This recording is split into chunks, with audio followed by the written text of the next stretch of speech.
The healing power that is cultivated in a shamanic retreat, group meditation, the spells cast by a coven are far more effective than crafting, meditating, or casting alone.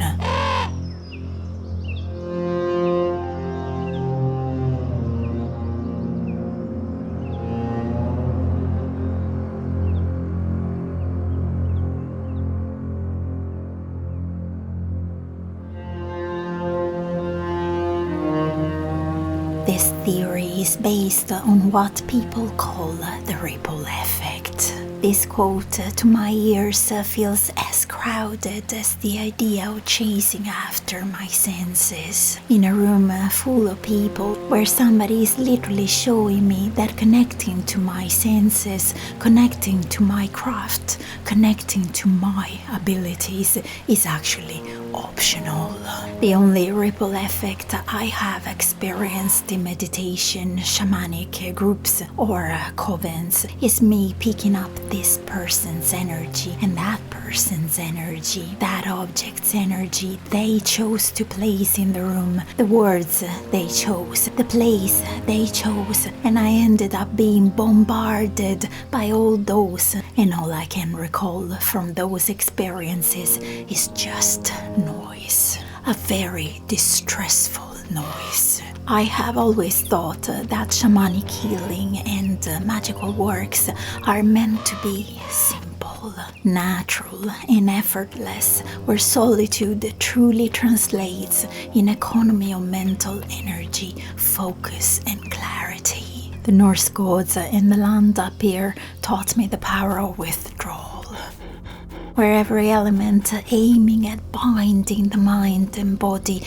is shattered and dispersed. I have always experienced the process of going into sympathy with other sorcerers, shamans, or meditators as a strong binding element. It trained me to other people's actions and procedures, where all the euphoria, displacement of the pretend bubble of joy projected on me, custom made for me, would just literally burst once I left that space, a crowded space the gods and spirit have not stepped in once.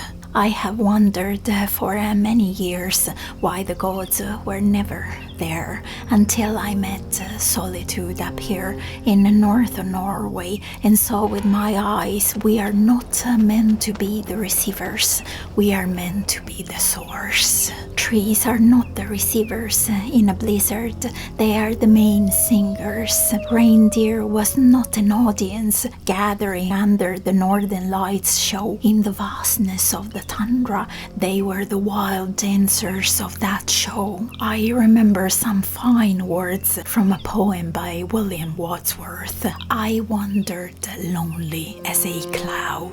In those words, hence in the wandering lonely as a cloud, I felt no struggle in me being a cloud. In a room full of thoughts and expectations, where the cloud was spoken and described by the words and bodies of others, I could only vaguely imagine a cloud. By letting the cloud be the storyteller, I feel no struggle in feeling the consistency of a cloud, as I do not need something, someone to describe it for me to feel the experience as real and accountable. Wordsworth called it the bliss of solitude, where that bliss is a state, not a trait. In that state, restriction and contraction are not possible. There is only expansion. If I told you among friends we have to be careful so as not to offend them, amongst colleagues we are busy providing ourselves somehow better. In public, we are just being generally good. At work, we are trying to impress somebody. At home, we are busy setting examples for the children. We are often masking or layering ourselves with something else that we are not in the first place. Roles, It appears to be all about roles to fit in a molding. The more groups you join, the more layers crop up. Then you tell me how much of a fool I am in believing a coven or a meditation group or a shamanic retreat will always generate some level of contraction or restriction in an individual, where we ultimately tend to forget ourselves, rely on dependency, dissipate in the experience, and become what is expected of us. You see, if you are an employee, you cannot forget you are a great maker of whatever you make. If you are a parent, you cannot forget you are still learning every day.